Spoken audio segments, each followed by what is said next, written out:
Eleanor burst into her parents' home, her face pale and streaked with tears. The intensity of her entrance immediately alarmed her mother, Penelope Strickland, who rushed to her side. "Sweetheart, what's wrong?" Penelope asked, wrapping her arms tightly around.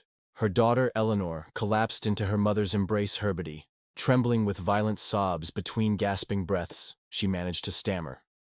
"Zachary, he's left me." Penelope gently stroked her daughter's hair, whispering soft reassurances that Eleanor could barely comprehend. Her hand shook as she reached into her purse, pulling out a crumpled envelope and handing it to her. "Father Anthony Strickland, he sent this to my office today."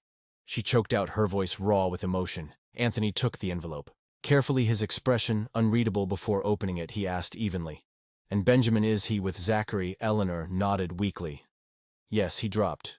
Kevin off here earlier said he needed to take Benjamin to run some errands." She wiped at her tear-strewn face, her voice faltering. Then I got this." Her throat tightened, the next words barely escaping her lips. "Divorce papers delivered to my desk." Anthony sank into his chair, his gaze shifting between his distraught wife and daughter, who clung each other as if they were survivors of a shipwreck.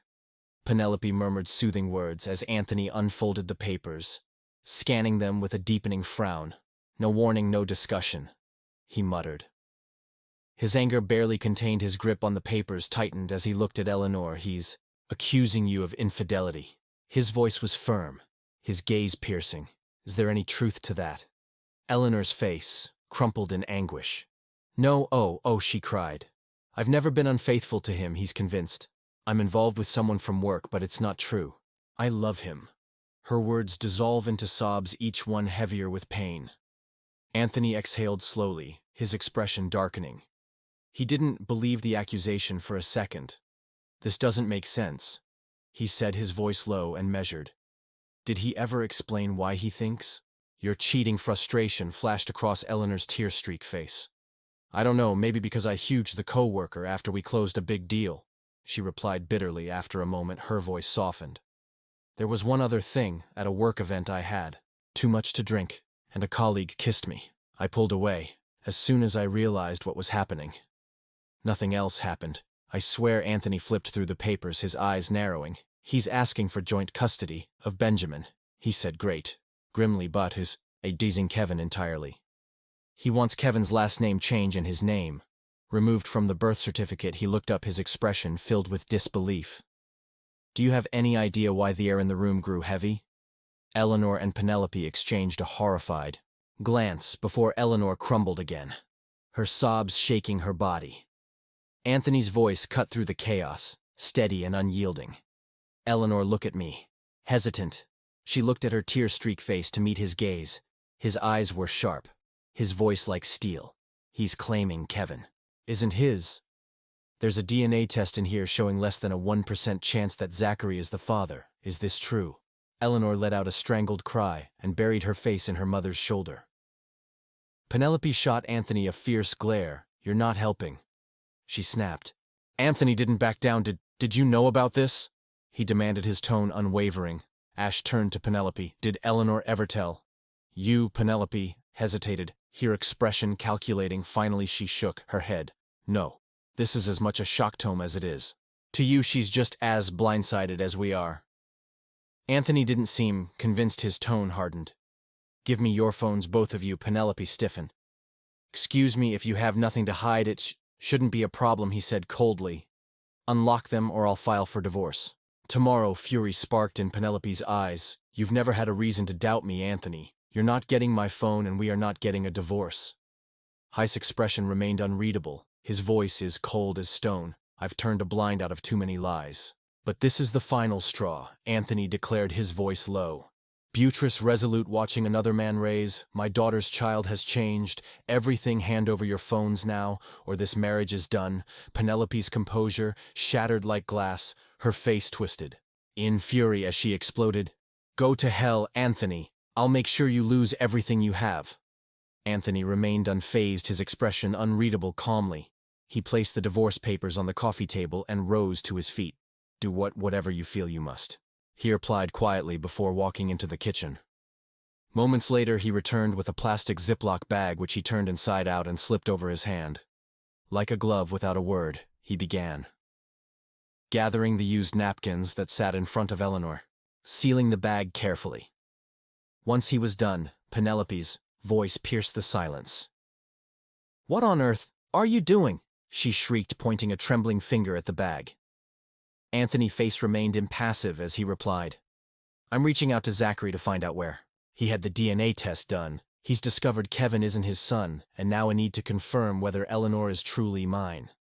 Penelope's scream echoed through the room as she lunged at him, her hands clawing for his face in blind rage years of forgotten martial arts training kicked in as Anthony instinctively struck a calculated blow to her solar plexus. Not out of aggression, but just enough to make her stumble and catch her breath. She crumpled to the floor, gasping for air, her face a mix of shock and terror. Eleanor let out a panicked scream. As she rushed to her mother's side, tears streamed down her face as she cried, "Dad, stop this," unmoved.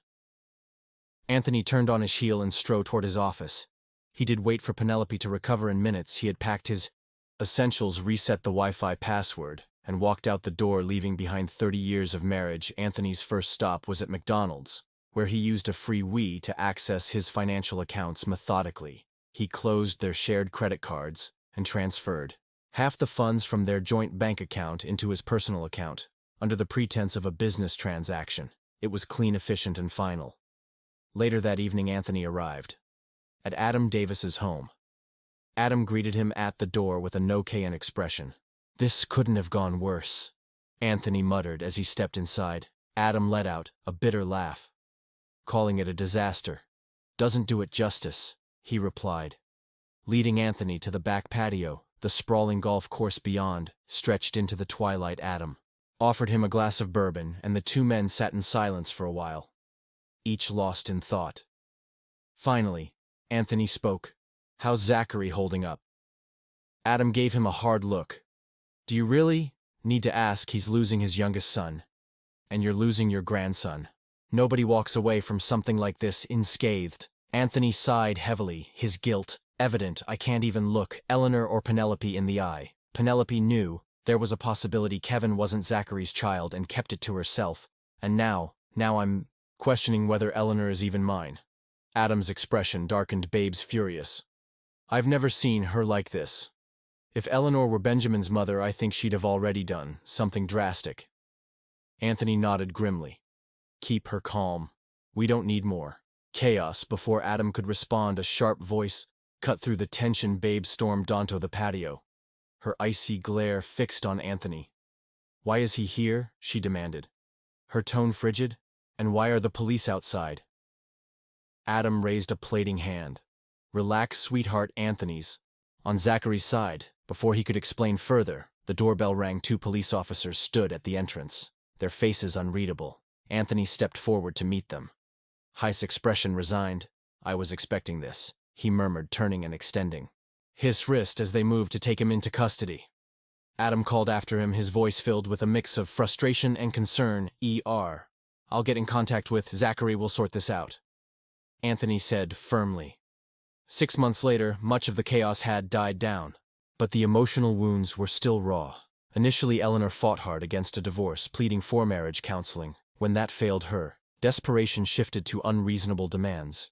Eventually, a DNA test confirmed that she was in fact Anthony's biological daughter, yet the knowledge brought him little peace, though he still cared for her as his daughter. Their respect he once held for her had vanished, their bond diminished to almost nothing, and Anthony doubted it would ever be repaired. Eleanor refused to let them see Kevin as grandson, adding another layer of pain to the situation. Key piece of evidence, a pharmacy security photo capturing Anthony with scratches and claw marks on his face, helped clear him of a misdemeanor charge for alleged lie assaulting Penelope. Meanwhile, Anthony found himself trapped in a grueling divorce battle with Penelope, a woman he no longer trusted or respected. She fought the proceedings at every step, using her legal team to stall and delay the inevitable, but deadlock might have dragged on indefinitely, if not for a shocking act of violence. One night in the parking lot of a nightclub, Penelope and Eleanor were brutally attacked. Both women claimed they had no idea of who their assailant was. However, security footage revealed a masked individual, small in stature, dressed in black and wielding a slim-weighted rod. The attacker struck with such force that the weapon visibly bent. The assault left both women with multiple fractures and several missing teeth. Though they miraculously avoided permanent physical damage from their hospital beds, Penelope and Eleanor speculated that Zachary might have orchestrated the attack, but given imposing 6'3" in frame, he was quickly dismissed as a suspect. The case went unresolved, leaving the women shaken, and profoundly changed their vibrant social lives disappeared, replaced by reclusive behavior. Most of their days were spent at home, arguing with one another as time passed. The fight subsided, and they stopped resisting the divorce proceedings. The custody battle over Benjamin concluded with a shared 50-50 arrangement, though. Zachary was designated as the primary custodial parent.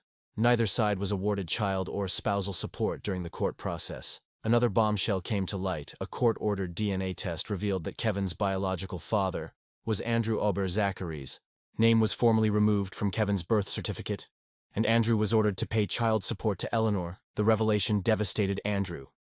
His wife immediately filed for divorce, leaving him financially crippled with 3 children to support, and spousal payments to his ex-wife, who had been a stay-at-home mom at his insistence. Andrew's financial collapse seemed inevitable. Zachary, meanwhile, found comfort in the unwavering support of his parents Adam and Babe. Despite Eleanor's betrayal, he remained employed at Anthony's landscaping business, where he worked diligently to help the company grow under Zachary's care. Benjamin thrived, though his visits with Eleanor were often turbulent. Every time Benjamin stayed with his mother, he found himself caught in the storm of her emotional instability. One moment, she seethed with bitterness toward Zachary; the next, she broke down in tears, mourning everything she had lost. Penelope, for her part, remained deeply resentful. Her animosity toward Anthony only grew as his charisma and newfound popularity among the single women at the country club became apparent. Through all the upheaval, Adam and Babe stood by their son and grandson. Without hesitation, Babe, unshaken by the family drama, continued to dominate the women's golf circuit. Even missing a few clubs from her bag, she claimed her 5th consecutive victory in the Women's Golf Championship. Her determination remained unshakable, proving that neither scandal nor betrayal nor even family chaos could slow her down. And so, despite the turmoil that had unfolded, life carried on. If you enjoyed this story, make sure to subscribe to the channel. Until next time, take care, dear viewer. See you soon.